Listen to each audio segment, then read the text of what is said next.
La lumière est jaune, ça me redonne un peu de couleur avec mon teint pâle de cette sortie d'hiver. Ah, on me dit à l'oreillette que c'est la sortie de l'été. Bon d'accord, ok, faut pas s'énerver hein. Et si on reprenait un peu la découverte de nos classiques Disney en revenant le 11 mars 1977 avec la sortie des aventures de Winnie l'ourson, film d'une durée de 74 minutes. Je vous raconte tout ça en partie grâce à ce magnifique livre dont je vais en interpréter les pages. Attention, la responsabilité est grande. Winnie, c'est l'un des personnages les plus populaires de Disney, mais il n'a pas été inventé par Disney puisqu'il vient d'une série de livres pour enfants d'Alan Alexander Milne, publié à partir de 1926. Faut remonter en 1960 où l'histoire commence quand Walt Disney s'acquiert les droits de ce petit ourson. Mais il hésite à produire un film parce que les Américains ne connaissent pas vraiment cet auteur anglais. Donc du coup la première étape d'exploitation de cette nouvelle licence va être hors du commun pour l'époque, puisque Disney va signer en 1964 un contrat avec le distributeur Sears et créer une gamme de jouets pour enfants à l'image de Winnie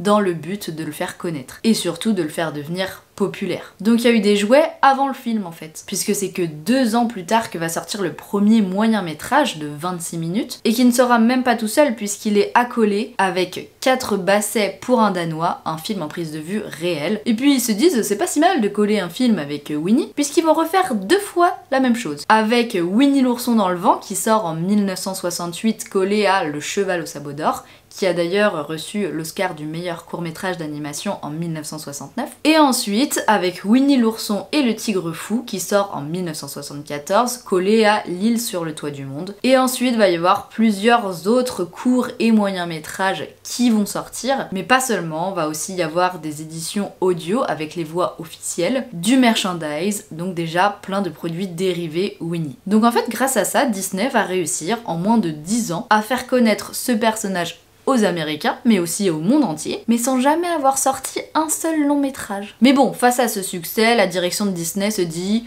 ok, va peut-être falloir qu'on le fasse ce long métrage. Donc ils ont l'idée du siècle, ça marche, pourquoi se fatiguer? Ils vont simplement reprendre les 3 moyens métrages dont on vient de parler, de 1966, 1968 et 1974, et les compiler ensemble en rajoutant des transitions pour en faire un film. Pourquoi se compliquer la vie? Film qui sortira en France 3 mois après la sortie aux États-Unis. Il y aura un second film produit par Disney en 2011 qui s'appelle Winnie l'ourson, et qui est d'ailleurs le seul authentique long métrage de Winnie l'ourson par les studios Disney, vraiment par la firme californienne des studios Disney, puisqu'entre temps il y a quand même eu une vingtaine de films, téléfilms ou même séries produits et réalisés par Disney Toon Studio et Disney Television Animation dès les années 1980. Donc c'est une licence qui a extrêmement bien marché. Même si sa particularité la plus grande... Je viens de remarquer qu'on voit ma trottinette là. Je vous ai jamais présenté Madame T, et là c'est mon tapis de yoga. Je disais donc que c'est une licence qui a extrêmement bien marché, même si sa particularité la plus grande, c'est que notre petit Winnie, c'est le premier